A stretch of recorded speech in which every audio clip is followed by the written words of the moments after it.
Good evening, everybody. Welcome to Let's Talk Assassin's Creed, your number one podcast for all things Assassin's Creed. Good evening, everyone, and welcome to episode 157 of Let's Talk Assassin's Creed. Declan, we're back. Well, I say we're back because we've already recorded this episode and there was an audio issue. So we're recording it again. We're a few days late, but these things happen when you're learning new audio tools and new ways of recording and editing. So we're back. It's been a couple of weeks or 2.5 weeks since our last episode where we looked back at the Layla Hassan trilogy with Jody and Amit. And what are we doing this week, Declan? We are doing the dreaded Q&A. Dun dun dun dun. Oh yes. Ask us anything. Literally anything. Have you seen this quiz? There's some good questions in there. I'm looking forward to it. We sought questions from our Discord, from Twitter, and from our community posts on the YouTube channel. We've got a couple of pages of questions. And should we just go into it and make a start? Can do. Sounds like a plan. So the first one is from Just a User. They ask, name one favourite assassin and one favourite Templar besides Elise and Arno, James. So I think I'll let you go through this one first, but it can't be Arno. Right. Good questions, Just a User. Let's have a think. I'm not allowed to name Elise or Arno. That's harsh. Favourite assassins. You know, even though we've already recorded, and of course we've had to discard those recordings, I can't remember what I said last time. So I am genuinely having to rethink this question now. You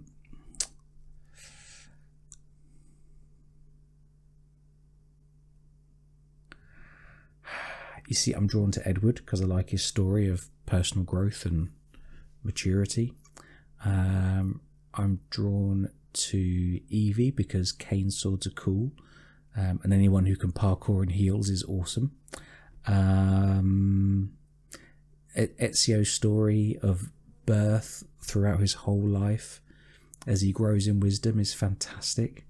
Name one favourite assassin and one favourite Templar. I think for assassin I'm going to have to go for Edward. I am sort of excluding or putting Cassandra and Bayek kind of in their own, because Cassandra's not an assassin technically.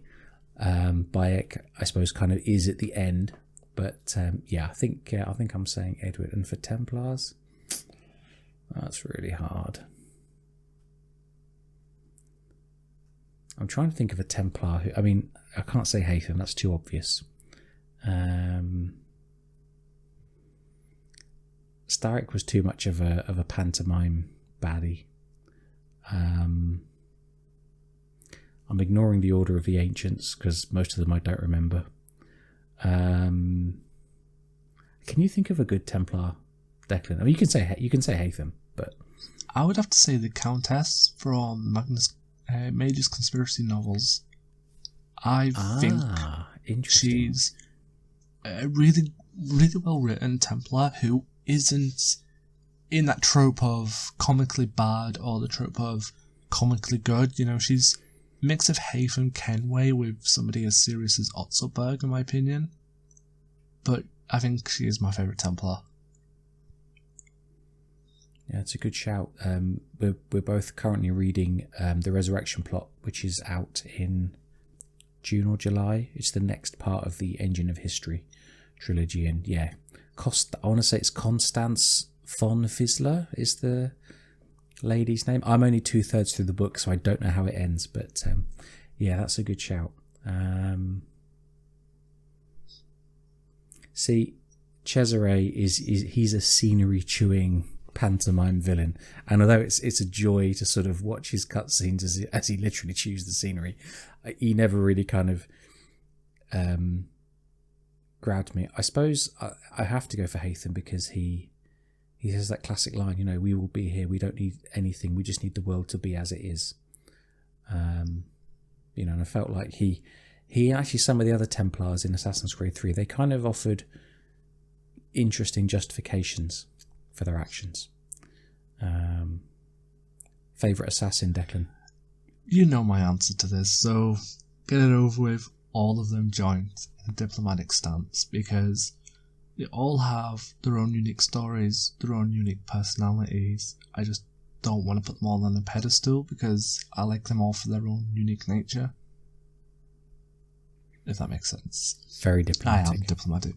There is one I am scared of the most, though. Scared? Cassandra. Come on. With that spear of Leonidas, I wouldn't want to annoy her. Indeed. I'm just remembering what she does to Cleon at the end of the Battle of Amphipolis when she stamps on his head and drowns him. Anyway, that's a nasty way to go. All right, what was the next question? The next question from Just User again is, what character in your opinion deserves to have a whole game to his name, and why is it Haytham Kenway? Now, quick clarification before you answer.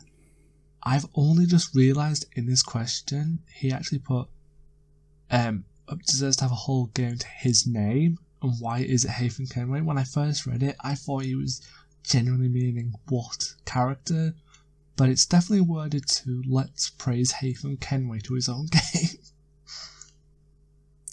I think, I don't know Just User so well, but I think Haytham might be his favourite character.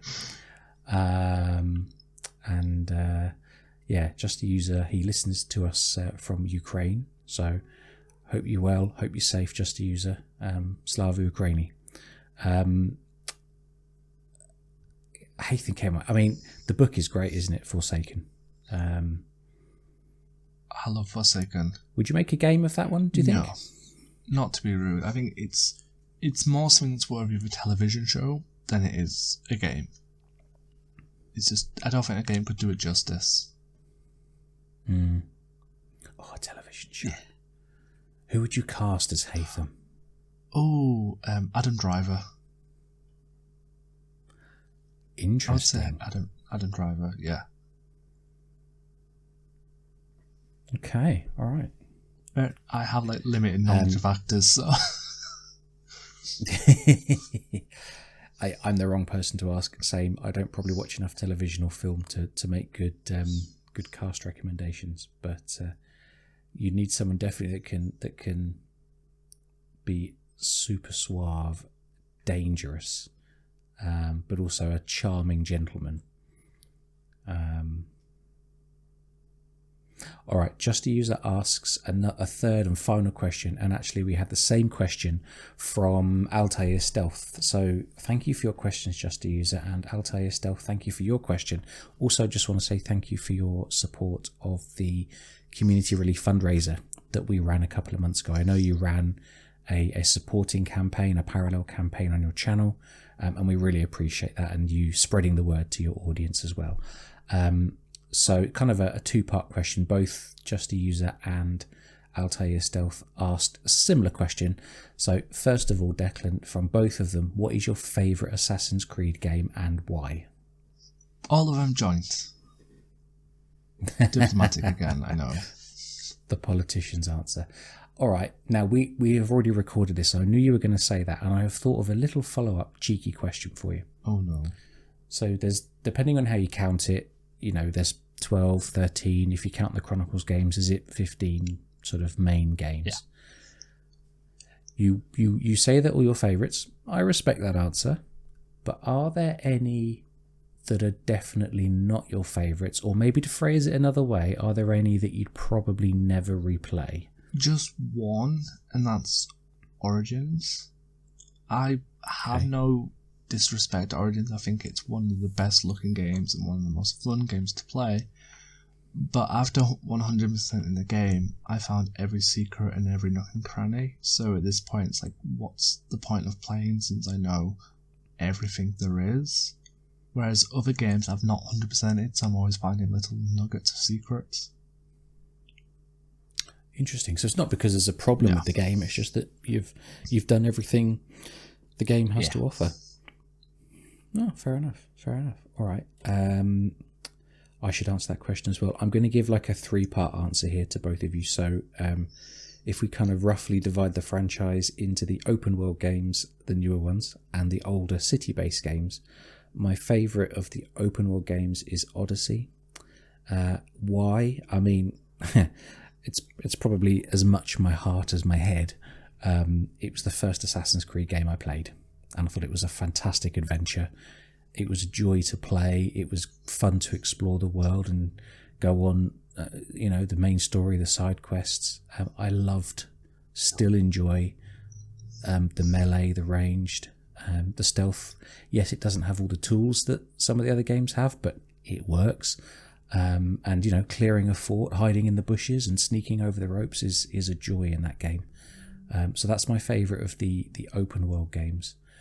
Of the older games, Unity is my favourite, because more than anything, in terms of the way the game is structured, the way the tools are made accessible to you, the way Arno can move, it's the one that makes me feel like an assassin. The way I think an Assassin's Creed game should make you feel, if you know what I mean. So yeah, Unity is my favourite of the city games. Odyssey is my favourite of the newer games. I will give an honourable mention to Black Flag, because I do like Edward. Sailing is a joy, and Black Flag story, as everyone knows, is fantastic. Those are kind of my top 3. And then, Declan, just to use, I had a couple of extra bullet points in this question. So, do you have a favourite book and or comic based on Assassin's Creed? Can I say books? Because it's a duology so far. So it used to be, and I apologise, Heresy, because Heresy is just chef's kiss, one of the best ACs. But it's actually now the Engines of History duology, and my Ages Conspiracy joined with... I think it's just because, even though I love Heresy, but it's, based on the game world, and I always feel like the game world, has a lot of plot armor to it. Certain things can and can't happen. Whereas what Kate's done with her 2 books is there's no plot armor.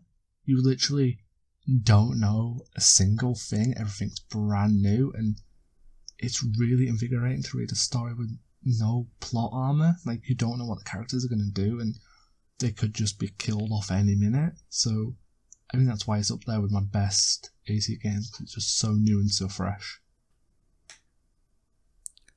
Awesome. Her books are great. I definitely recommend them to anyone listening. We did interview Kate Hartfield, the author, August last year, I think. If you have a look at our older episodes and you're interested in that, and we had a really good conversation. I'm hoping we can get her back on the show when Resurrection Plot is released, but we'll see.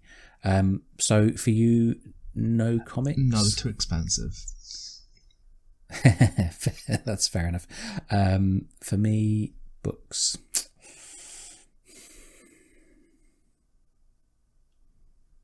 Yeah, I haven't read all of the novels. There are probably 6 novels out there that I still haven't read. Last Descendants I haven't read. I think I've read all of the novels that follow the games. Forsaken, yes. Heresy, yes. Heresy is excellent. But yeah, definitely recency bias is a thing, and the Engine of History duology are excellent. Comics, I think we've said this in the past, haven't we, for both of us? I mean, for you, for me as well, some of them are horrendously expensive. Also, I'm just not that interested in comics as a medium, as a format. They don't really engage my brain the way a novel does or a game. So I do have the Origins comic. Would you call it an anthology? I think it's all 4 of the original releases but bound together. It's an omnibus. So I've got... Right, okay. So I've got that version of the Origins comic that tells Aya's kind of follow-on story, or Aminet's story. But that's the only one I've got. So I guess that's my favourite just by default. I've never read any of the others. I would kind of like to read the comic series that completes Juno's arc and tells us about Charlotte Delacruz. to sort of fill in that gap in the modern day story, but that's the only one that particularly interests me. All right, what's next? So this is from JPMCFT. He asks, what do you make of the novels? Should they be prequels or sequels? And what do you make about the two versions of the Unity novel? So, who should take that one? What I'm going to say is I kind of disagree. And I don't mean in disrespect to the writers, but I don't think novels should be prequels or sequels, because when you look at the game retelling ones, there's a lot of inaccuracies. Lots of stuff didn't happen. But also with game retelling being prequels and sequels, there's plot armor. Like with the Golden City being a prequel to Mirage, a sequel to Mirage and a prequel to Valhalla, there's that plot armor that Bastion can't get hurt, so it's going to be perfectly fine. And that takes, for me, tension away, because you can't put them characters in a life and death situation, because they're going to be A-okay. So I kind of think novels should do their own thing, create their own stamp on the franchise. And with the Unity novels, I really just think it's translation, or I don't know, we've discussed it and we still have not found an answer. It's bizarre, isn't it? Why was an extra version written for the North America market, but the rest of the world gets a... And it's only a couple of paragraphs, isn't it? We should probably explain. In the sort of rest of world edition, this is... So the Unity novel is kind of like a prequel and parallel story, but it tells Unity's story from Elisa's point of view through her journal entries. And she... Oh my God, I should know the year. Either 1788, I think it is. It's the year before the Revolution, or the year before that. She takes a trip to England to try and deal with a problem with some other Templars, the Carrolls. And in the Rest of World edition, she takes a ship from Calais to Dover in the UK, and that's it. In the US edition, there's, like I say, one or two short paragraphs added where she has a short fling with the ship's captain. Why does that second version exist? No one knows. Simping fan fiction. It's very strange. That's it. It's just simping fan fiction. Yeah, could be. To answer JPM CFT's question, personally, I like the Rest of World edition. But that's just, me being a romantic. I like the idea that Arno and Elise were made for each other and only each other. But hey, pick whichever version you personally like. It doesn't really change the outcome of the story, unfortunately. I'm with you on the first part of their question. I actually prefer the early novels that basically retold the game stories. They're okay. They're fine, but they're not that exciting. The ones that branch off, like... We've already said it, Forsaken. What's the one for Syndicate that tells Henry Green's That's Underworld? So they tell side stories of the characters. Of the Valhalla, the world of Valhalla. There's so much transmedia about Valhalla and Eivor's time. Sword of the White Horse, great book. Gearman's Saga, great book. There's a third one, I think, which I always forget. Oh, you said it earlier, Golden City, another good book. They're fun because they aren't telling you stories you've already played, cutscene by cutscene. I think it's unsatisfying if you're here to play games and you spend your 50, 60, 70, 80 dollars on a video game, and then the main protagonist story, this is the Juno problem again, is finished in some other media. That just feels quite cheap to me. I'm here for the protagonist to get their hero's journey, or their decline, or their rise, or whatever the story's telling us. And I feel like the kind of the contracts that we have for paying the game is we should get that satisfying confusion, not have the conclusion finished in a novel or a comic or some other form of media. So the next one is 66 Days asks, there is so much Assassin's Creed lore hidden with non-game content. What could help newer or more casual fans of the Brotherhood discover and explore AC books, comics, and other content? That is a great question, 66 days. I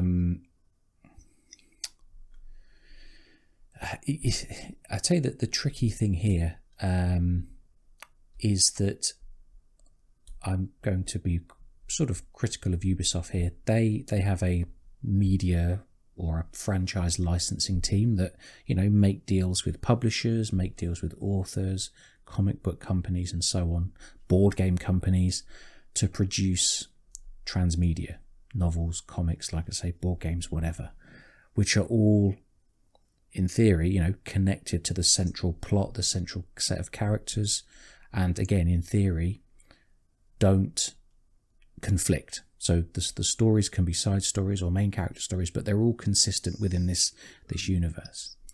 But I think Ubisoft do quite a bad job of helping fans discover all that content. Let's pick one that we had Mike, the Lord Rayless, on as a guest for last year when we talked about the Brotherhood of Venice board game.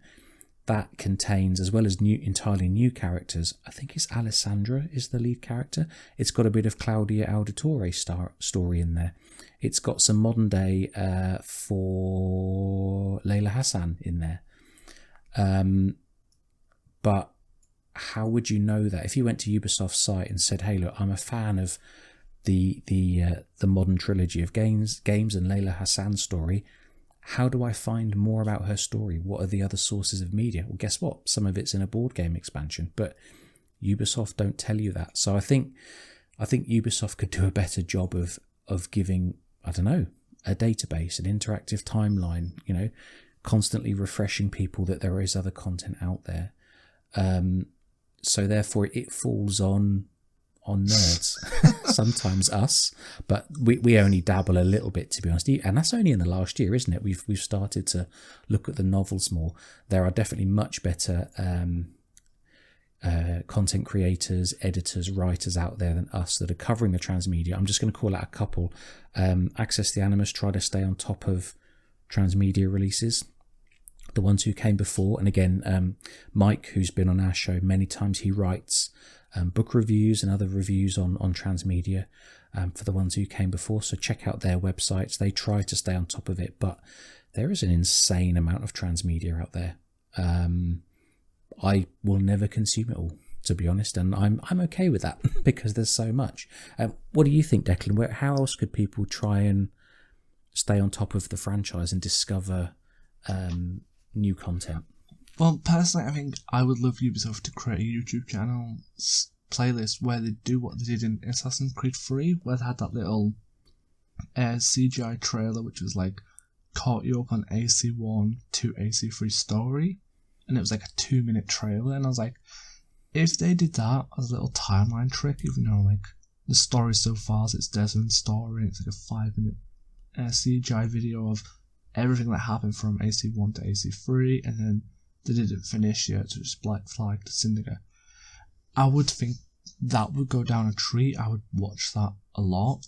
But I think the best place on top of all, and it's where I'm not ashamed to hold up my hands and say I've used their resources for some information from the for the show, and I've credited them, would be the AC Wiki.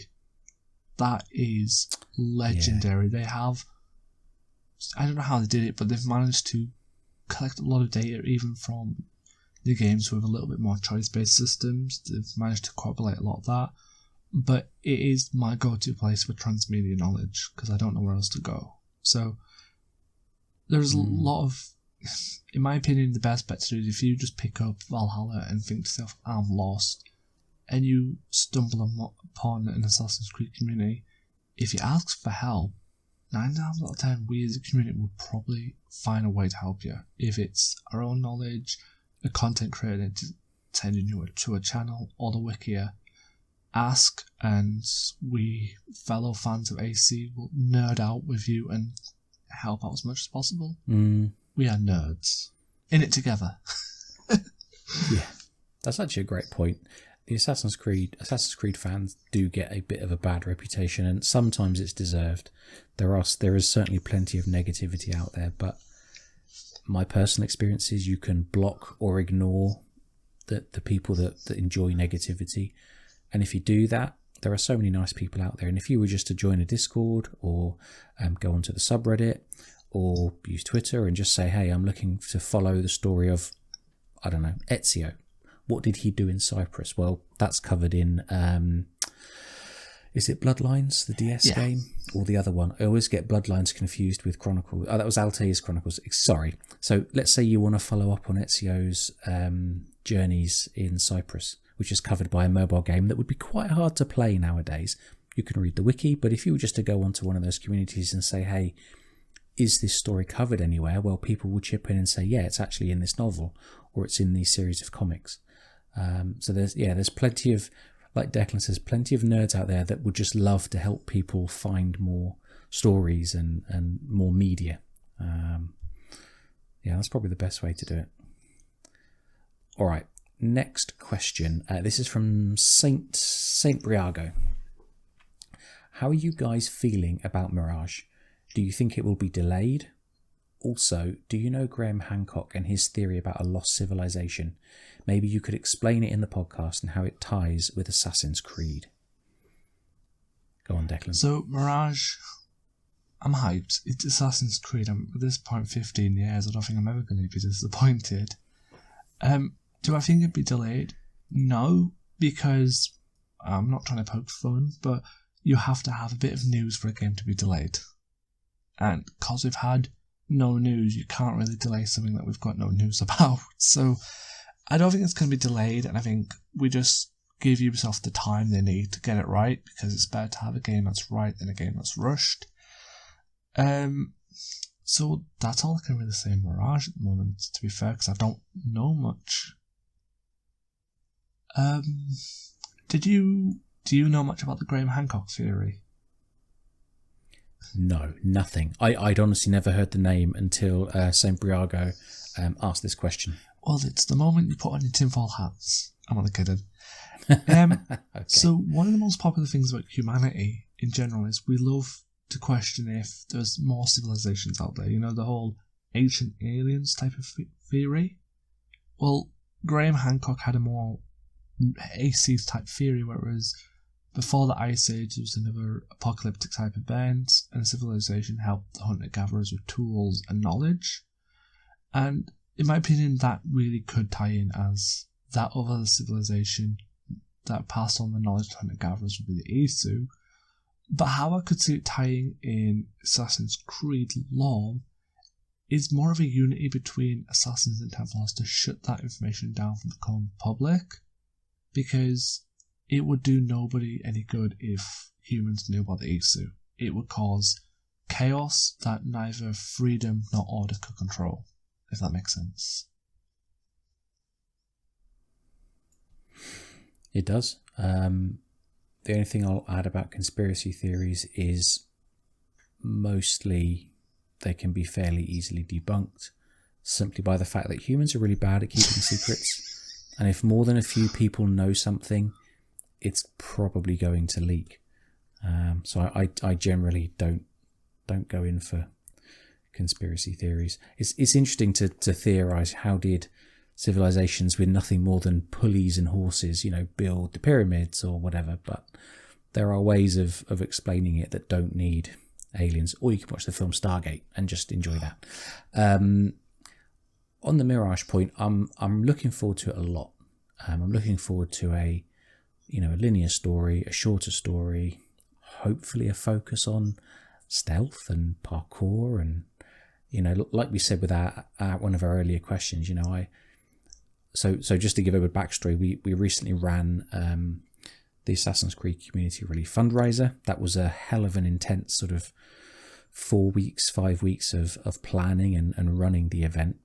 And for the week after, I hadn't touched a video game in probably the 5 or 6 weeks that event was running. And I haven't actually told you this, Declan. I didn't say this the first time we recorded this answer. So just to kind of get back into gaming and just for fun, I replayed all of the assassination sandbox missions in Unity because I love Unity. And just going back into those, having those big set pieces where you've got a huge, mansion or chateau to infiltrate, the guards move around, and it's like a massive game of chess, isn't it? The guards are the chess pieces, and you've got to move them around the chessboard and eliminate them or block them or whatever to get to the target. And I just love that big set piece that Unity gives you. Syndicate does not quite to the same scale, but Syndicate does a similar thing. And it's just a joy to replay those missions and kind of unpick them and try new things. And I'm hoping, but I'm keeping my hopes in check, I'm hoping that Mirage offers a bit of that magic. I haven't pre-ordered it, I would say. Have you pre-ordered it, Declan? May have. Okay, interesting. Do you think it will be delayed? It's difficult to know, isn't it? Because no release date has been confirmed. There's been a number of release dates rumoured. So, from a quote unquote technical point of view, the game hasn't been delayed so far. Ubisoft have not announced any release date, so therefore it can't be delayed. The latest rumour I saw was maybe the summer. Personally, I don't mind how long it takes. I'm in no rush. I would rather they take a bit longer and it arrives in a high state of polish. In my experience of Valhalla it was a very rough game in the early months. Many bugs, quite a few kind of performance issues. That was at least my experience playing on PC. Maybe it was more stable on console, and it improved a lot, but it did take them a long time to address, for example, the detection bugs and so on. So my hope is that Mirage arrives as a really tight, really reliable game that we can replay and really just enjoy using the tools and enjoy exploring the world and, stabbing some bad guys. But my gut instinct now, and I have no inside knowledge, is that if they've delayed it this long, will they just delay it until the usual kind of November Christmas release window? That's my guess. All right, what's next? So the next question is from Declan. It is, what is the velocity of a laden swallow? Well, now, this is a very serious question. So my only response to Servalan is a European swallow or an African swallow. And we'll leave it there. Next question. And then we'll just get tons of people curious at what's going on. Good old Monty Python. Aye. This is a question I actually added just earlier because I was interested to get an update from you, Declan. What free-to-play games do you play? Oh, Jesus. I play a lot. Okay, so let's narrow it down. Mobile or console? Or both? Both, but I guess I'm more interested in console, but you just tell me whatever you like. So mainly on console, I'm playing the X-Defiant Closed Beta, which is Ubisoft's new first-person shooter, and it's just fun. I'm also playing Warframe, which is a Space Ninja MMO, which, honestly, it's got insane parkour, guns, and swords. It's just fun. And then mobile is just random mobile games. I play too much mobile, I won't lie. But I think at the moment mobile I've got a Doctor Who idle game because I'm obsessed with Doctor Who, and it's not that great at times, but it's the only Doctor Who mobile game that's free. And a Magic the Gathering match free game that I've been playing now for 3 years. Oh yes.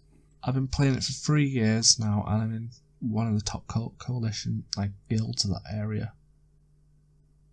And I've not spent a penny, so that's interesting. Don't spend money, and I'm one of the best platinum players in the game, so yay!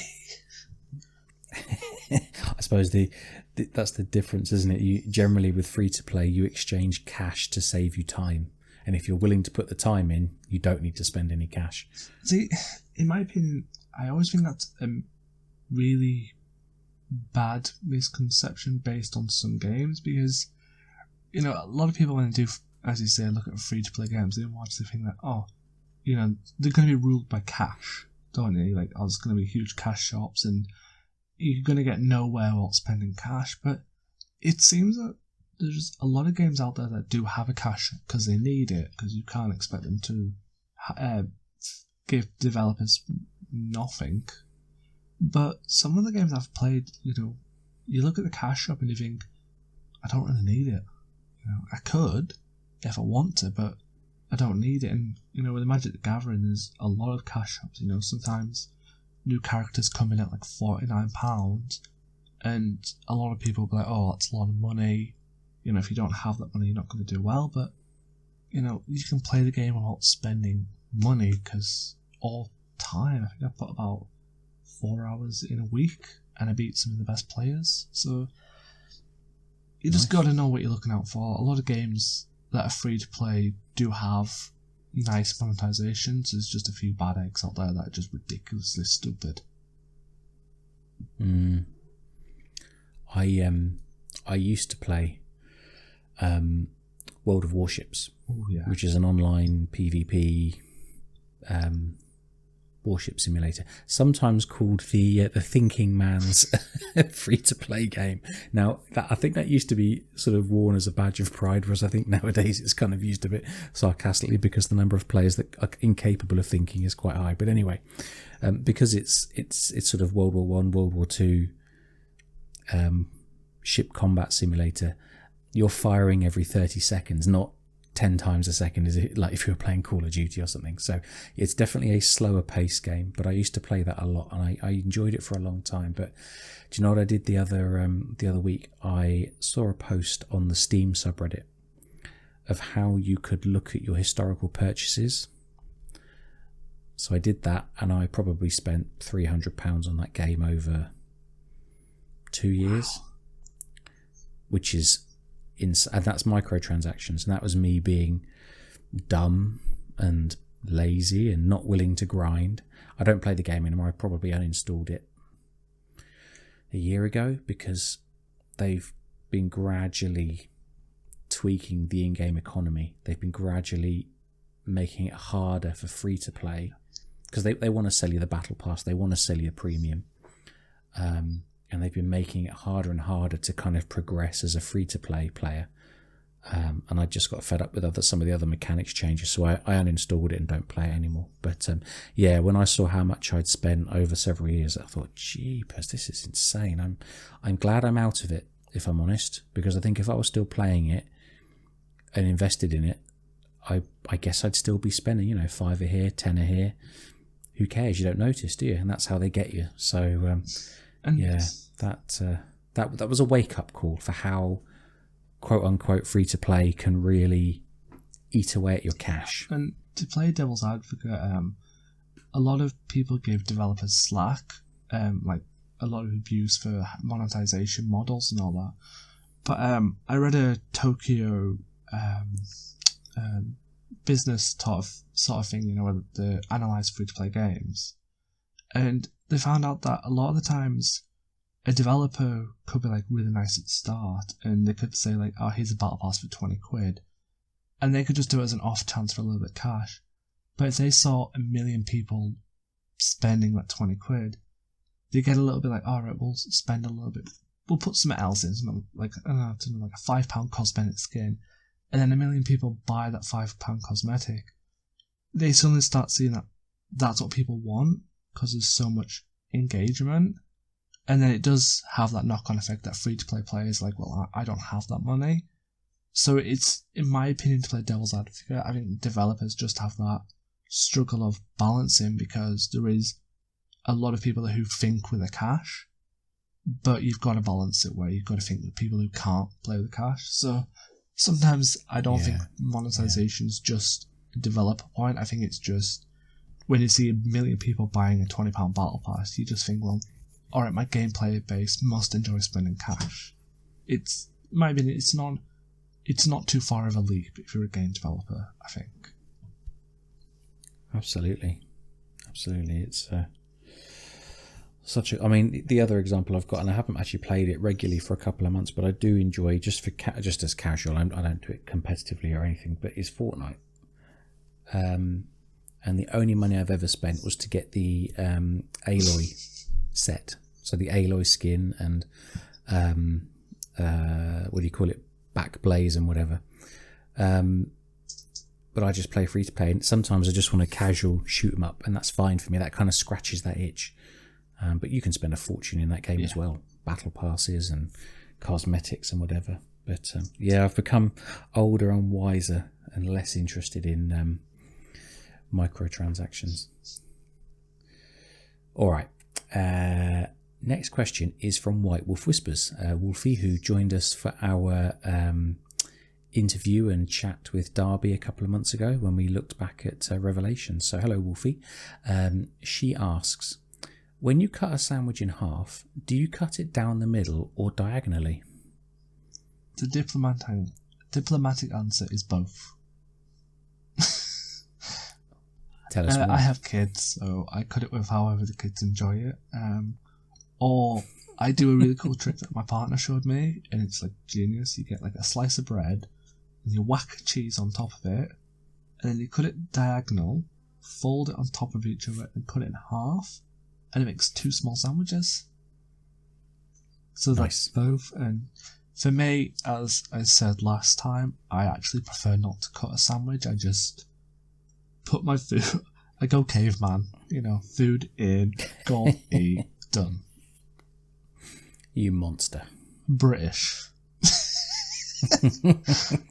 Possibly the same thing. I will answer the question very briefly. Down the middle if I'm cutting it quickly, and diagonally if I'm feeling fancy. Ooh, fancy. All right. Next question is from Jason, who was on the show a few months ago on our episode about Rebellion. This is a serious question, Declan, okay? So we've got to think seriously. What do you think is the biggest challenge Assassin's Creed has going forward?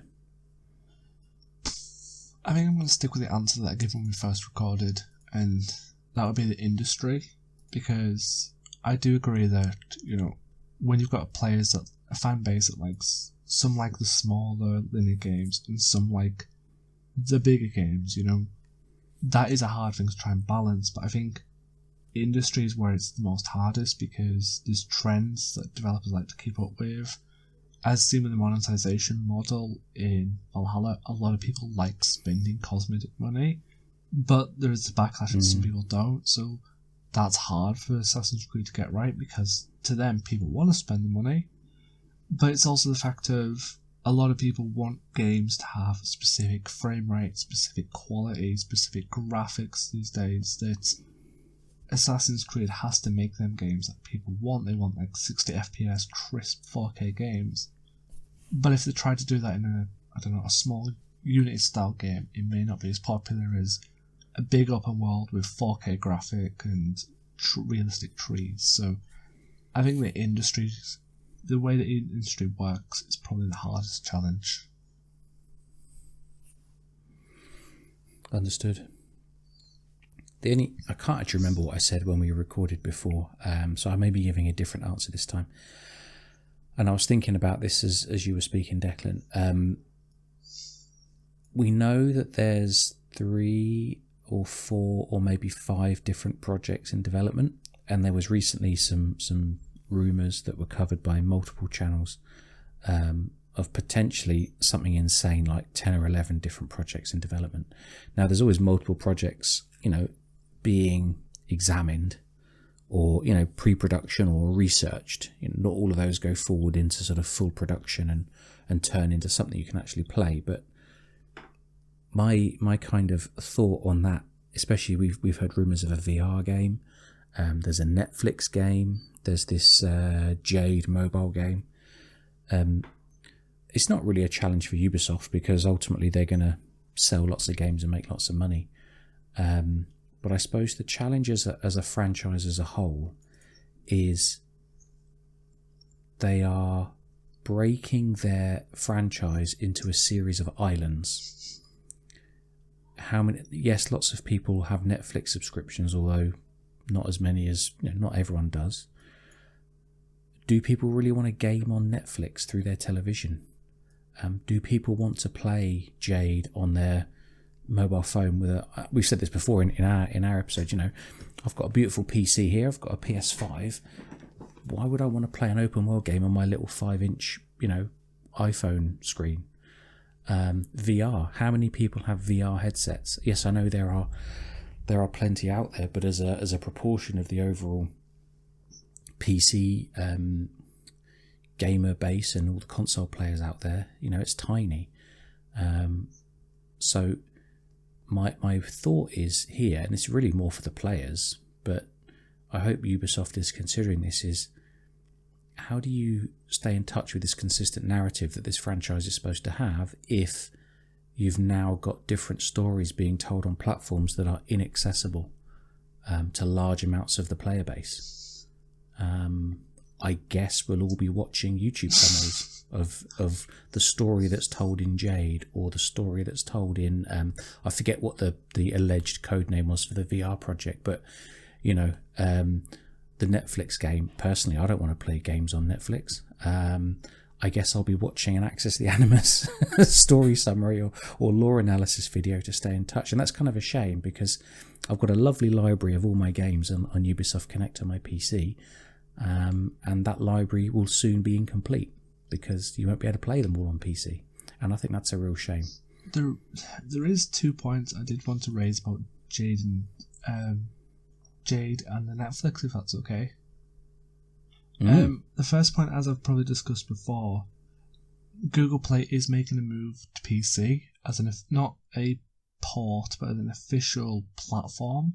So there is a potential there that if Ubisoft doesn't want to do a Diablo Immortal and make a PC build, Google Play will have Jade on PC through the Google Play official store. So there is that possibility. It's not the best, but interesting. The Netflix one is the worst one. I think I've touched on it before, and that is you can find Netflix games on Google Play Store right now and download them for free. However, once you've downloaded them, you are then asked immediately to sign into Netflix to play the game. That offers a really bad missed marketing error, especially since Tomb Raider Reloaded, which is a isometric auto shooter, did a deal with Crunchyroll's. I think it was Crunchyroll that made it, to platform the game as a Netflix game without adverts. But you can download both for free, and you wouldn't know one's Netflix and one's not Netflix without the first screen saying, "Hey, now sign in." So with a Netflix AC game, you are running the risk of someone's going to type in AC into mobile, see this Assassin's Creed Netflix game and download it thinking, "Hey, I get to play it," and then get a big warning screen saying, "Had to now sign into Netflix to play." And then that will annoy some fans because some fans may not be aware of the Netflix deal, if that makes sense. Yeah. So it does push issues that there's going to be some pushback on it. Because I've actually raised a few complaints about mobile games I've downloaded that weren't marketed as Netflix games till I've opened them. Understood. It'll be interesting to see what happens in the next year or so as allegedly some of these projects come to pass. Yeah. It kind of connects back to the earlier question from 66 Days, who was asking, how can newer fans stay on top of the transmedia? It's going to be as much of a challenge to stay on top of the games in the next few years, potentially. Some of the projects that were announced at the AC15 thing, they may not happen, might they? We don't know. Until they're actually released, anything's possible. But it's going to be a sort of, I'd say, confusing time. Much definitely. So who knows what will happen?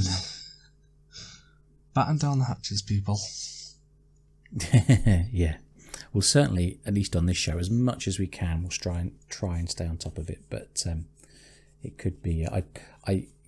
With due respect to you, my friend, and to our listeners, I will not be spending X £100 on a VR headset to play this VR game if it comes out. I just can't afford it. So there we are. I'll play Jade.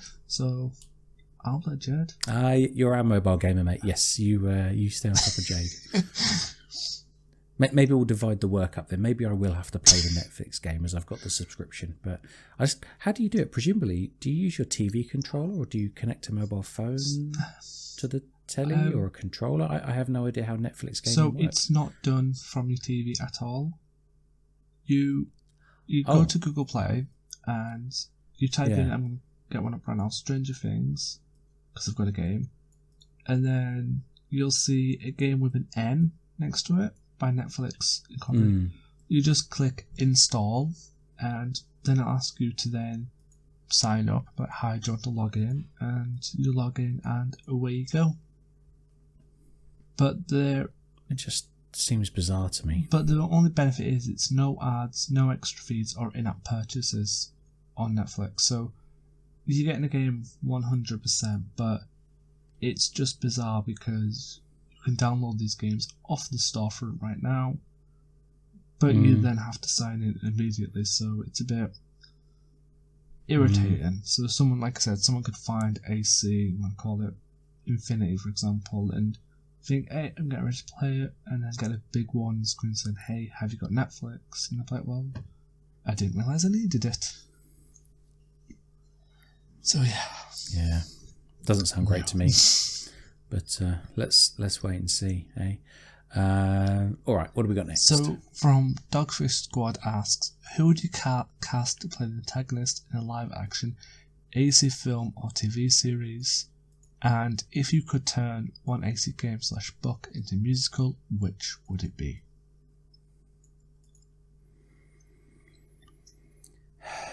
Such a hard question. I really don't know film or TV well enough.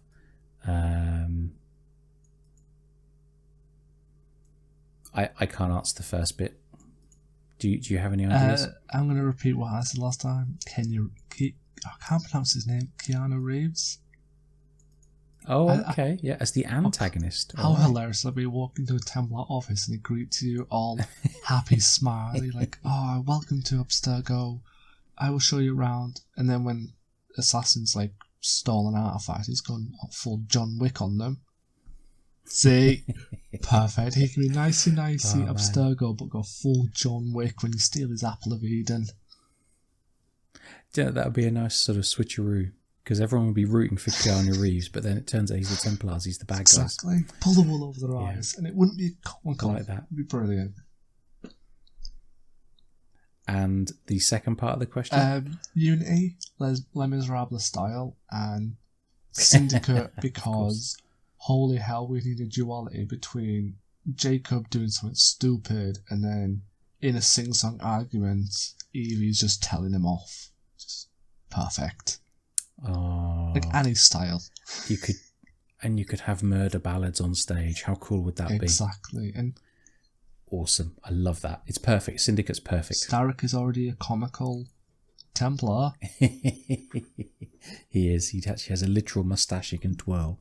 And that scene where Evie kicks him in the balls, he could do a Phalesto and go high pitched and singing. Perfect. Oh my God, that's brilliant. I swear I've not thought of this question too much. It's perfect, mate. Syndicate it is. It could almost have a I mean, it would be great, almost like a Chaz and Dave Cockney style, or you could blend it with almost, oh my God, what's the one? Sweeney Todd, you know? Yes. Anyway, all right. What do we got next? From Jordan York, they ask, favourite sports game? This is really hard, Jordan, because as we discovered when we recorded this a few days ago, neither of us are that much into sports. I follow Formula One, although I must admit I'm not really enjoying the season so far this year. Declan, do you follow any sport? No, I'm not British enough to follow sports. But I do have a favourite sports game. That's a bit of a disappointing answer, unfortunately, for Jordan. Jordan, why don't you tell us what sport you like? And if it's Formula One, we can talk. Otherwise, it might be difficult. Although I am enjoying Riders Republic. Does that count? Ah, yes, you succumbed, didn't you? Yeah. I managed to win it, so thank you to the person that was into the competition, but I'm starting to enjoy the fact of BMXing off a hill, doing a backflip, can, and then crashing. It always ends in crashing, I love you know. It's never backflip, can, land, it's backflip, clank. Oh, there's a wall. Or, I thought that was free to play. And it was like season passes or, different seasons that you could take part in. And I was going to download it and just have a go because a friend of ours, Jason, he really enjoys it. And he tells us a lot that he really enjoys it. And we appreciate him for that. But it's a full, it's a full game, and I just couldn't spend the cash at the moment. But you're enjoying it. And nice. It's just nice. It's just nice to know what Jason's on about now. To get a little insight when he's like, look at this cool trick. I'm like, I'm going to try that. Fail, but I'll try it. Is it, what are you on, a BMX bike or a skateboard or? It's everything. Literally, there's BMX. I think there's a mountain bike or racing bike, but I have no clue. It just goes fast down hills. Okay. There's snowboard. There's skis. There's a ski mobile. There's a hang glider. No, like a propeller with a parachute, parasailing, and then there's a rocket. Wait, there's a snowboard. Oh yeah. Oh my god, would it be like playing SSX all over again? Have you ever played Steep? No. Alright, well, yeah, SS is tricky. You can do like backflips, grind. Awesome. But because it's like an open world multiplayer sort of game, you can switch on the fly. So I had fun yesterday where I was doing like a triple backflip on my BMX, and I fell off a cliff, and instead of just falling to the ground, I then quickly pressed up to change my sport and change it to a rocket ship, into like rocket glider, and just like rocket gliding off. Nice. I was like, that is smooth. And then before I land, you can like quickly change it back and then jump into a snowboard and go snowboarding. Oh, that's cool. It is. I'm terrible at it, but it's cool. That's the thing. Sometimes you just want a game to be fun, and if it makes you smile, that's great. I think that's why I like it, because I'm terrible at it. But the fact that I can do triple backflip off a snowboard and then just walk off a cliff and go into a hang glider, it's just cheesy fun. You get a big grin on your face, like that was fun. Let's try it again. I could do with a game like that. I could do with a bit of fun. I'm about, I guess. Well, we're actually going to come to this on a later question, so we'll come to this point again later. Yeah. Actually, do we have that? Because we were asked. Oh yeah, it's at the bottom of the document. Sorry, no spoilers. We'll get there eventually. Right, what have we got next? Okay, this question, we got a couple of questions submitted by people who wanted to be anonymous, so we will ask those one at a time. So, first of all, beg your pardon, we've got a question from Scott Kane. So Scott asks, when you play Unity and you go through the different time rifts, do you think you're playing or you're exploring as ancestors or descendants of Arno? So Declan. We did discuss this last time, and it's a disappointing answer, but we're actually just playing an avatar. Because the premise of them is, rescue assassins that have got stuck in them Helix Rifts, and at this point in the series, Helix Rifts are just cloud-based DNA storage, which, in my opinion, is a snazzy idea for memories, but this is assassins that have got trapped, and we have to take Avatar's skin into that game, to save the assassin. So I would love it if they were ancestors/descendants, because I'd think that would be one of the coolest threads to try, but sadly it's just basically an avatar. Arnold's really not human, he's just an avatar. In some ways, yeah, that is how Unity presents the whole game, isn't it? But especially those rifts, because the backstory here, at least the few years of the modern day running up to 2014, is that Abstergo are selling these Helix entertainment consoles to people who are then using them to play games. Liberation being the first product of Abstergo Entertainment. And through doing this, I think, if I remember rightly, Abstergo are doing this so that they can search people's memories, at scale and find more ancestors, more assassins, more Templars, more pieces of Eden.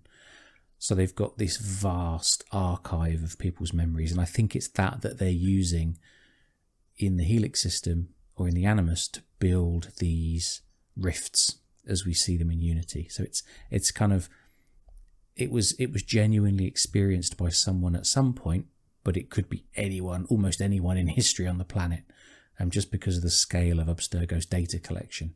Of DNA and genetic memories.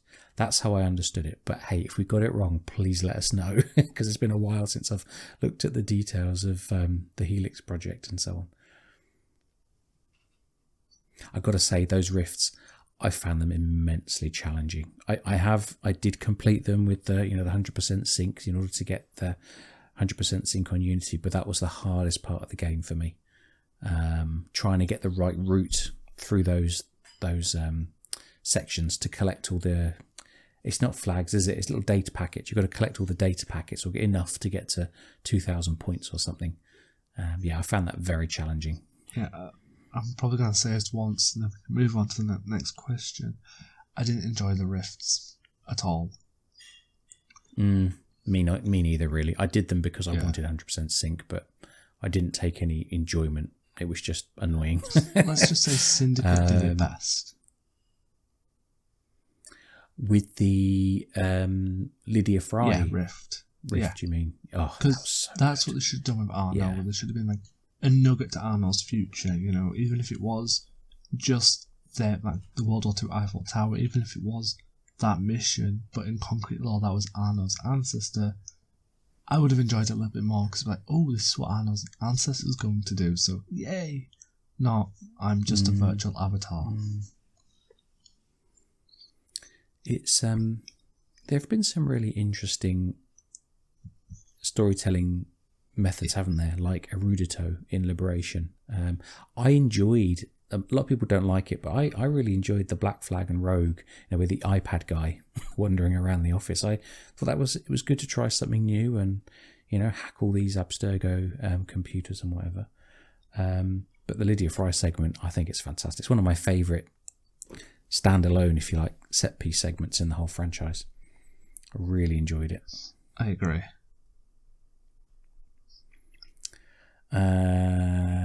All right. We've got a question. This is one of our anonymous questions. So Anonymous asks, who would you rather save your life?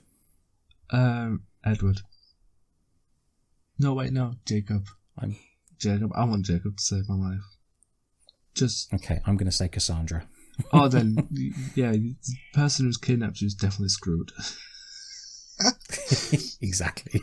She's got superpowers. Exactly. No one could survive that. I hope everyone knows when I say that Cassandra's got magical powers, they know I've got my tongue firmly in my cheek. I just want to make that really clear here. Because there's no magic in Assassin's Creed. All right, Anonymous has another question. Oh, no, this is one for you to ask. Yeah. Sorry. So this one's actually dedicated to you. Because they know I'm the diplomatic person, so there's no point asking me this question. Who's your favourite exit character out of Sandra or Ezio? It's interesting that Anonymous asked this specific question with these specific characters. Like I said earlier, Ezio's got a great story from birth to death, and it's really moving. It's a young man who's quite immature, and he matures and he gains wisdom and knowledge, and it's fantastic. I'm currently replaying AC2 on the Switch, just as my kind of casual. When I've got like half an hour, I'll just do a couple of memories. So it'll probably take me a few months to finish it, but I'm really enjoying going back to AC2. I am struggling with using the controller, but anyway, that's on me. But my heart will always say Cassandra, because that was the first game I played in the franchise, and that's where it all started. So out of those two, it's Cass, yeah. I can understand that. And the last one for Anonymous will be, if we could cosplay, who would we cosplay as? Ooh. Do you have an answer? Always Jacob. Okay, good answer. Anyone else? Edward.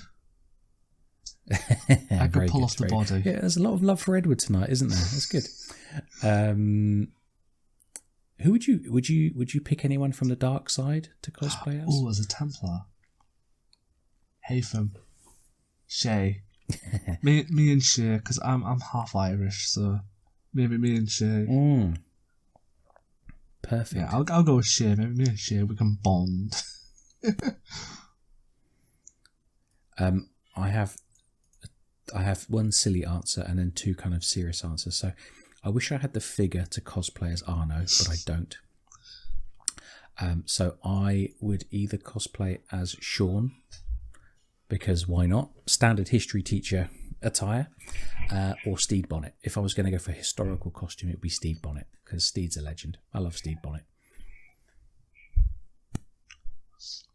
And so the next question is from Angel Hernandez.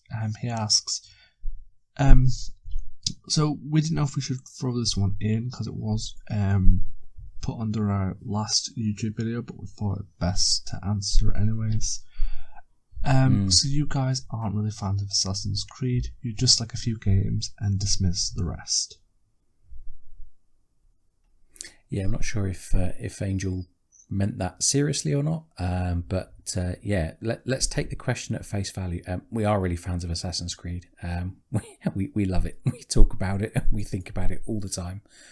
We've both played pretty much every game, and as we said, we over the last year or so, we're gradually trying to expand into more of the transmedia where we can.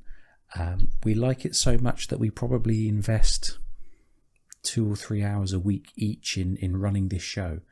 So yeah, we are really fans of Assassin's Creed. That doesn't mean we like everything that Ubisoft and all of their partners have done equally, not at all. I mean, there's plenty of things that aren't so good, but you know, being a fan of a franchise doesn't mean that you think everything is automatically excellent. Far better to have something constructive in terms of criticism to say than just say everything is brilliant. You just like a few games and dismiss the rest. Not at all. One of the things about the show is we try to have a wide variety of topics, and as we said, covering more and more of the franchise where we can. So we sometimes do look back at the older games as we've had news about Mirage and various expansions for Valhalla. The show's been going for 3.5 years, so after or around the release of Valhalla and all the pre-release, as the news has come up with an episodes on that. We do character deep dive episodes. We've done book reviews. We are very, very slowly. We must do Revelations next. We are very slowly kind of replaying the older games and doing revisited episodes. So we've done AC1, AC2, Brotherhood in January. So it's going to take us a while. Wouldn't surprise me if it takes another 18 months, but we are gradually revisiting all of the older games and just enjoying them for what they are and what they were, and enjoying revisiting them. So no, not at all. I think we are really fans of Assassin's Creed, and we like pretty much all of the games. I'll tell you myself personally, I've played the 3 Chronicles games, but I found them to be quite hard. I think they're very demanding. I think they're very rewarding, but I haven't finished any of them because I kind of got stuck. So apart from things like Bloodlines, Altair's Chronicles, which I'm sure if you were really dedicated, you could find old DSs and whatever and play them. I think between you and me, we've played pretty much everything this franchise has to offer. So yeah, I think we are fans. Would you agree? I would, and on the point of dismissive, I am going to say that sometimes when we are doing episodes and we compare back to all the games, we are in the episodes dismissive of them games in that episode, because if we did an episode on Syndicate, we mentioned Unity, we would dismiss the rest of Unity while we're talking about Syndicate, because the podcast episode is designed for just Syndicate. So if it comes across as dismissive, it's because we're trying to focus our limited time on just the specific topic, not revisit old games. So I've been playing for 15 years, since 2007. I have tried the PSP and the DS games, so I wouldn't recommend playing them, but the DS one isn't that bad. So I think it's just a hard one, especially when you've got a show and you've got tons of knowledge to try and run around with. Yeah. You can't cover everything in every episode, otherwise you'd never finish recording, would you? It'd be a permanent broadcast. All right, let's move on to the next question. So this is from Vass. What is your favourite stealth game besides Assassin's Creed? It would be the vampire stealth game from 360 called Dark. Okay, interesting. I don't know that one. Tell me more. I'm trying to refresh my memory, but it's basically a newly turned vampire, and you're just trying to get your grips in the world and find out this whole story. But you've got to use your abilities for stealth, because getting into combat is nightmarishly hard. So you've got to use like different mechanics like stealth, crit distractions, shapeshift, and use abilities to increase your speed. Just kind of jazzy stuff. And you're a vampire, so what's stealth as a vampire? Best combination in my opinion. And yes, I'm biased on that one. Awesome. That's a really good question, Vass. And I don't know if I've actually played that many other, proper stealth games. The two that I think might be closest, even if in some ways they're quite different to Assassin's Creed, would be the Plague Tale games, Plague Tale Requiem, Plague Tale Innocence, and then Plague Tale Requiem. Especially Innocence, because you effectively, you don't stealth, you can stealth the entire game. But you have to be incredibly careful about your movement and being detected, because you play as Amicia, who I think is 15 in the first game and 16 in the second game, and briefly as her little brother Hugo, who's 5. These children cannot withstand any of the armoured knights that hit them. So you get one hit from an enemy and you're dead. So you have to be very stealthy. You have to be really think ahead and use your environment. So I would count those as stealth games. I don't know if anyone else would, but I think Innocence is I really enjoyed Innocence. It was I knew nothing about it other than it was the rat game, and I played it for the first time last summer or last autumn. It's probably 3 or 4 years old now, and I just thought it was fantastic. Really well made, really engaging story, great characters, really moving. It was excellent. Requiem takes it to a whole nother level. That Requiem was released towards the end of last year, and that's one of my most favourite games. Again, it gives you more options now in terms of how you approach each encounter, but it still has a heavy focus on stealth, and it's fantastic. I can't wait to replay it, to be honest. So, next we've got 2 questions from Lord Rayless, Mike, who we mentioned earlier, who does a lot of writing for the ones who came before, and in particular he has an incredible piece of research which is all of the transmedia in genetic memory order, which is fantastic, which is a great resource. So, Declan, are you ready for his first question? Yes. His first question is, why? Because. Good answer. I don't know whether he means this at a very deep and philosophical level, or does he mean it in the way that a 3-year-old means why when they first learn the word why? Both. So both, yeah, because, exactly. All right, thank you for that, Mike. And his second question is, what moment do you wish had more exploration in the story of an Assassin's Creed game? All of Liberation, especially the Eraditor moments, because that's just one of those things that happen and now we don't hear about it anymore. It's like, come on, let's have some more of that. Yeah, Liberation is a great game. it's a slightly wonky remaster or port to PC, but there's so much potential there. New Orleans is a great city to explore and parkour through. Aveline's got a very, got interesting but a nice, simple linear story. She's got a range of stealth tools. I think it's great, and I wish it had a full remaster. Not a remaster. I'd love that game to have a full remake from the ground up, start again, because there's a lot of potential there, I think. I agree. All right, what we got next? So this is from Louise. There's 3 questions. So first one will be, James, have you had that self-care day you promised us you'd take following the community relief fundraiser?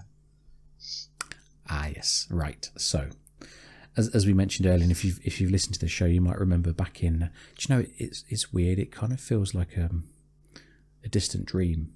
But yeah, we ran a community relief fundraiser, which was a 2-week series of live streams to raise money for the victims, the families who were affected by the earthquake in Syria and Turkey, and all the funds went to Save the Children and their work in that region. And Arshak from AC Landmarks and we kind of became project managers. It wasn't really planned that way, but it just kind of happened. And he and we probably did, I would guess, I mean, it varied, but we probably did between 2 and 6 hours of work per day on this project every day for a month. I mean, in addition to our day jobs and family and other things. So it was a lot of effort and a lot of energy. It was very rewarding. We had a huge team of volunteers who also put in countless hours, some in the background, some in the foreground. We had a huge team of streamers and moderators who kept everything running. We had great support from Ubisoft and all of our partners. It was a fantastic thing to bring together and deliver, for a fantastic cause. But I must admit, by the end of it, and that's why we took a break from the podcast, really, wasn't it? At the end of it, I needed a break. And I did say that I should go and, have a nice bubble bath, put the cucumbers on my eyes, and just generally relax. I didn't do that exact self-care day, Louise, to answer your question. I did. I definitely had some time of basically not talking to anybody and just talking to my family, and it was really nice. But yeah, I didn't have any cucumbers on my eyes. All right, that's that question. What next, Declan? Is there anything you said in an episode you'd like to see other people in the community respond to out of curiosity or different perspective? What do you think? I think all of it. As a podcast, I'm always interested in hearing what everyone else has to say. So my DMs and emails are always open. So I can't really take a single moment out, if that makes sense. Yeah.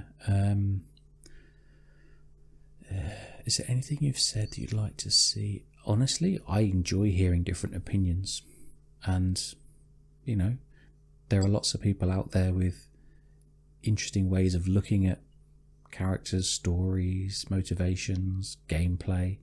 I can't like listening to all of it because I like just listening to people explain their thoughts and why they like what they like or why they don't like what they don't like. And you don't have to agree with it, but it's just nice to listen to people talk through their thinking. What I would say generally is if you're listening to our episodes and you think, if you think we're wrong, or if you have a different opinion or a rebuttal, feel free to leave a comment on the YouTube video, or you can reply to the Q&A if you listen through Spotify, or you can join our Discord and have a chat with us there. Always interested to listen to other opinions. That's one of the reasons why we have so many guests on, isn't it? Because we like listening to people's stories and their experiences. But I can't think of anything specific, Louise. I mean, we had a really good conversation in our last episode with Jodie and Amit, looking back at the Layla Hassan trilogy, and Jodie in particular speaks very passionately about her experience of Valhalla's story and storytelling. How does it tell its story? And that was, again, I didn't enjoy Valhalla, but she really did, and she spoke really well about why it's so good. And it did make me realise, there's a lot here, but for me, it just kind of went over my head. But that's a me problem, The next one would be Fry Family Tree. What do you think happened there? Fill in the blanks. Right. So, Cecily and Ethan Fry have twins, Evie and Jacob. I think Evie's born first, isn't she? I think so, yeah. By a few minutes. Now, Evie marries Henry Green. They go off to India. And then there's nothing in the family tree until Lydia, who is active in the First World War. Now, Lydia marries, and we had to look this up last time while we were recording, and I've already forgotten it. I need to look up his name. It's Sam something. Carter, I think it was. Sam. I'm going to have to look it up again on the wiki. Hold on a sec. See, wiki. This is the worst episode Wiki ever. comes in handy. It harkens back to our first questions. Yeah. Lydia Fry. Sam Crowder. So Lydia marries Sam Crowder just before, or just after the outbreak of World War One. She is the granddaughter of Jacob Fry. So Lydia Fry is her great aunt. But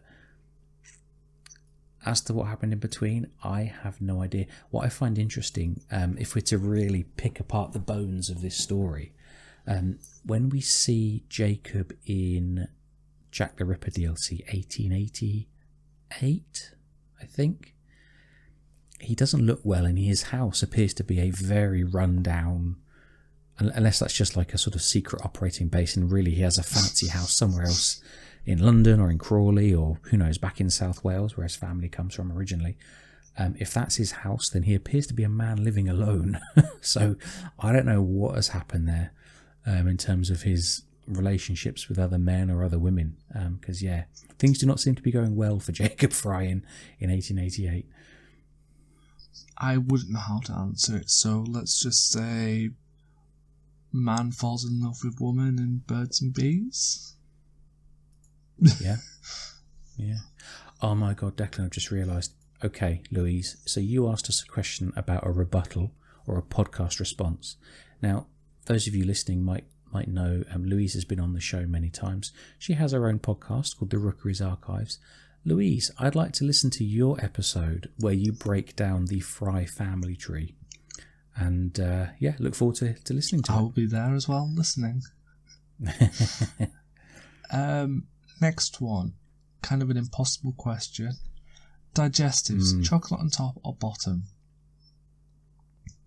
My answer will be... We need to explain what a digestive is first. It's a malt wheat cookie, because biscuits is different in America apparently. So it's a malt wheat cookie with chocolate on the top, unless you open the packet upside down, then the chocolate's on the bottom. Indeed. So if you're British, it's a biscuit. If you're American, it's a cookie, and they're amazing. Oh, yeah. I would say the chocolate is always on the top. Anyone that eats a digestive with the chocolate on the bottom is questionable, very questionable. And this is where Declan's caveman instincts comes in, and he eats a digestive however it is in his hands, be it sideways, upside. The chocolate is either to the side, brilliant, on top or the bottom when I eat it. All right. And what was Louise's... Louise, this is a silly question. You're going to cause an argument. What is Louise's final question? Do you pronounce it GIF or GIF? GIF. I'm dyslexic, so it has to be GIF. Yeah. I know that the guy that invented GIFs said they were to be pronounced GIF, but then it should have started with a J, in my opinion. So, it's a GIF. But it's just how weird the English language is. A G can be both G or G. Because it's change and it's grr. English language. Yeah, absolutely. All right. The next is from Zark, and he asks, was there ever a point in the series where you went, I want it that way, or tell me why? I had to. I'm thinking of the Brooklyn Nine-Nine episode where the people on the lineup have to sing that to Jake Peralta.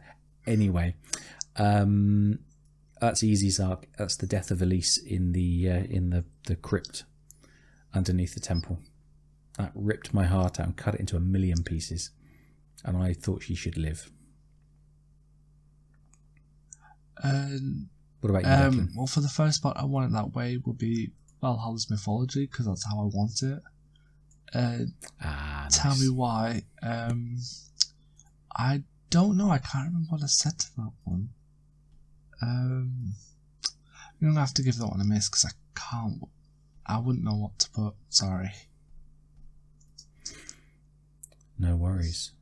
I'll ask Zark's next question because he's got like a multi-part set of questions here. So Zark's next question is, what are some of your musical headcanons, or what songs from other media make you think of Assassin's Creed, or what songs inspire you when making fan creations like art or virtual photography? Metal. Rock and metal. Got it.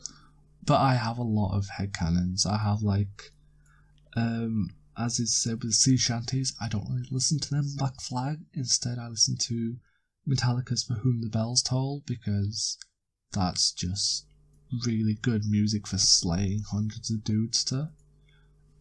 Musical headcanon, Disturbed's Unstoppable really sounds like a song that if you took every montage of Assassin's Creed people fighting, the song would just fit perfectly. Nice. Last part, Nickelback. I always listen to Nickelback when I'm doing virtual photography, especially the song Photograph.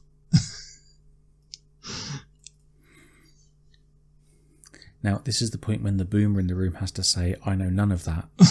So I'm just going to nod and go, interesting. Okay. I'd recommend Nickelback to you. I don't know why, but... All right. I'll have a listen out of respect, but I'm going to guess probably not, but out of respect, I will listen to it. I'm going to answer your question, Zark, and say, and I'm going to be very brief, I don't have any musical headcanons. I don't really think of songs from other media that would inspire me to think of Assassin's Creed, and I don't use any music. I haven't actually done much virtual photography recently, but I do enjoy it as a bit of casual fun, and I've never even thought of using a song or anything to inspire it, which I guess makes me quite boring, but there we are. His last one, what do you think of Abstergo's in real life counterparts? And all I can say on this is I did not know it was a real thing till I saw Zark posting messages about it. Yeah, I hadn't made this connection either, but yes, in the lore, Henry Ford is one of the founding members, or one of the, I guess, the key decision makers who they switch the Order of the Templar Knights to become Abstergo. So, from that extension, Ford, the automotive company, is the real world, one of the real world successors, and I guess you could say front operations for Abstergo's work. I mean, in the lore, they have a huge medical equipment business. Obviously, Abstergo Entertainment, who make video games, and the Helix system, and the Brahman VR headset. But yeah, honestly, a lot of this stuff I'd actually forgotten until I saw Zark's question. He has a follow-up question. What do you think of Abstergo Automotive's latest developments? The Bronco and Bronco Sport, the Mach-E, the F-150 Lightning, the 7th Gen Mustang, and the Red Bull Powertrain's 2026 partnership. Declan. Cargo Broom. That's the extent of my knowledge. Cargo Broom, Hot Wheels Go Vroom. That's about it. I'm sorry. I'm terrified of cars most of the time, so... Yeah, this is so Zark is in the US now. Cars in the US are very different to cars in Europe generally. We do have Ford here, of course, but none of what Zark listed in his question do I recognise. I have heard of Mustangs. They're not very common in the UK, I can tell you that.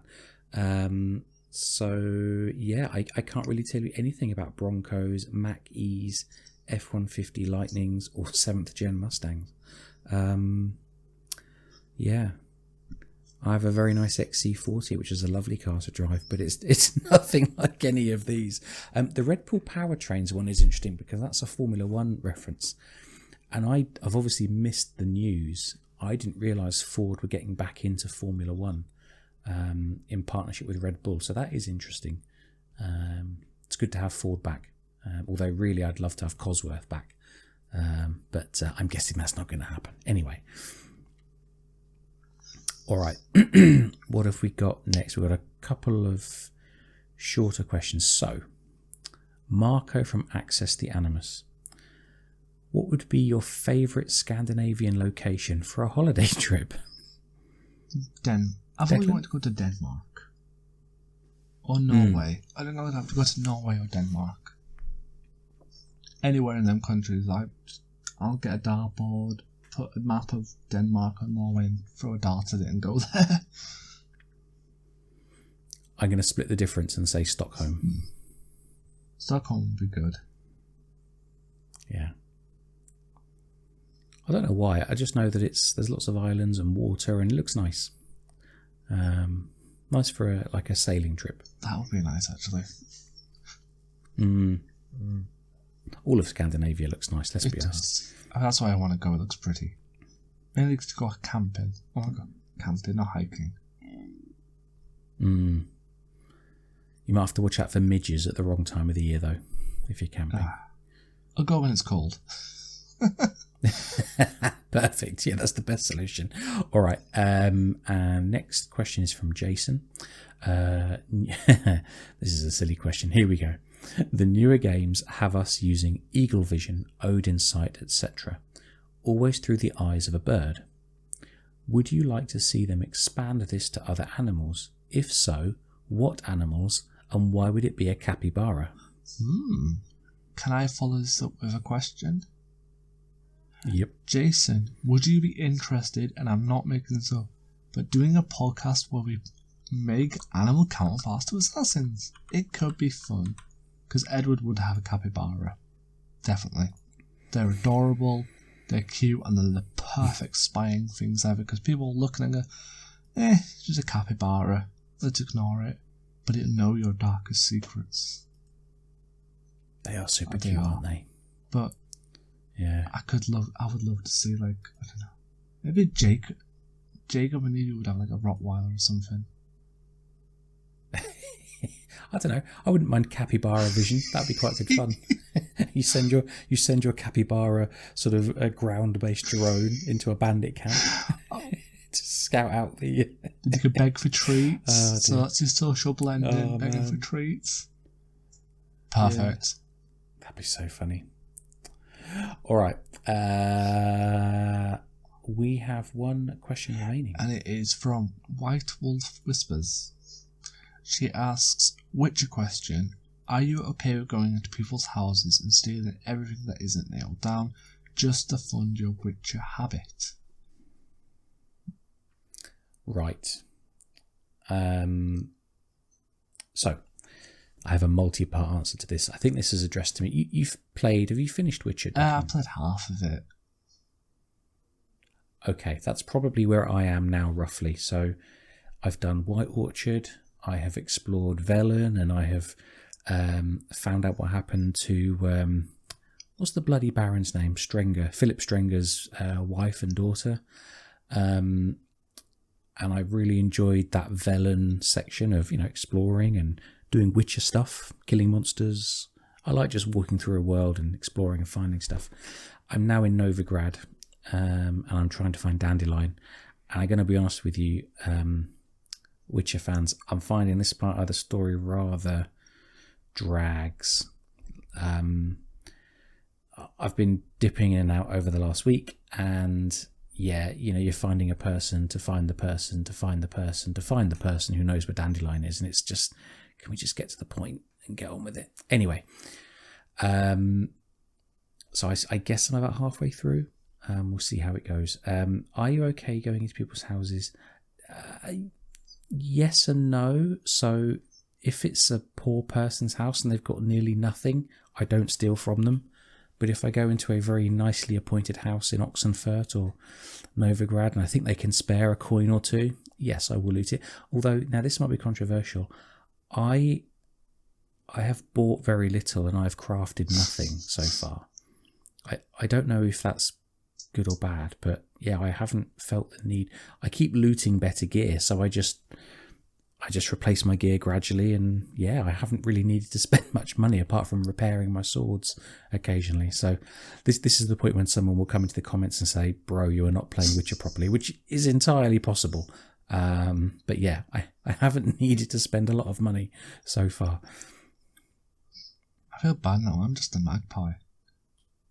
If I see it, if it's not nailed down or in a chest, I steal it. I'm evil. Well, I'm trying to roleplay as a good Witcher, like a Robin Hood. Oh, I just roleplay as I want it, I keep it. I'm terrible at these games. Oh no, I don't think you. Well, maybe you can be terrible, but I don't think so. It's okay to roleplay, your own way. I think like when I play RPGs like Skyrim, I always replay the good guy saving the day. But once you've trekked from one city to another and you're pretty hungry and there's a bit of cheese in someone's house, just steal the cheese. They're not going to mind. It's not in a chest, so it must not be an important piece of cheese. So, yeah. That is true. I've looted a lot of dumplings recently, I can tell you that, and chicken sandwiches. Everyone in Novigrad is eating chicken sandwiches and dumplings. There you go, you're getting free meals. You got to keep your Witcher body fit and healthy. Exactly. Keep your coins for your coins for your swords, and then steal the food that's not nailed down. I will say one thing: I looted some crates in the city, and I did it in front of a guard, and I got into a fight, and they killed me very quickly, and I lost like 1,000 crowns, which I was really annoyed about because I got about 4,000 crowns in my purse. So I did the sensible thing. I reloaded from a previous save, which I'd taken only a few minutes before. That is genius. So, yeah, my money is intact, and I won't be looting in front of the guards again. But that was quite fun. When I looted in Skyrim for the first time and got caught, my sensible option was in Skyrim you can either pay the fine, you can fight, or you can go to jail. And I went to jail, and I did the most respectful thing. I broke out of jail. Looted all my stuff back. Nice. Looted the king's food and left. double played them. That's brilliant. Yeah. Well, it's an open world game. You play it how you want. Exactly. I guess. Well, if I'm going to steal a bit of chicken, you're going to put me in jail for it. I'll steal your chicken. So yes, I hope to finish Witcher. I mean, it's going to take me a while, but I want to finish Witcher, and then I'm going to go back to Horizon Forbidden West because the expansion, I mean, we're recording this on the 17th. I think the expansion, Burning Shores, is released in a couple of days, something like that. And I want to finish my New Game Plus and then go straight into the expansion. So, see how that goes. Sounds brilliant. Yeah, I'm looking forward to it. I'm really looking forward to going back to Horizon. All right. That's all the questions. So we should close the show. But first of all, say thank you to everyone for submitting the questions. It's been fun to do something a bit different and just have a really random selection of different questions. Some about the Assassin's Creed, some not. And yeah, we love to hear your feedback. If you want to fire us questions in the future, we want to make this more interactive, don't we? Yeah. And listen to comments, respond to comments. So yeah, please let us know your thoughts, leave us your comments, and we want to do more of this and more interactivity in the future. And thank you all again. And if you do want to submit questions or you have some thoughts, you can message us on Twitter at ACLetsTalk. Our account's always open for DMs. Or you can tag me and James at JamesDillonQuid in any post and we'll try and respond. Our emails are always the best way to get in touch with us. I check them 4 times a day. It's assassinscreedletstalk@gmail.com. Any emails come through, I will read and respond as best as possible. And thank you all for joining, and we'll see you all next week. See you all soon. And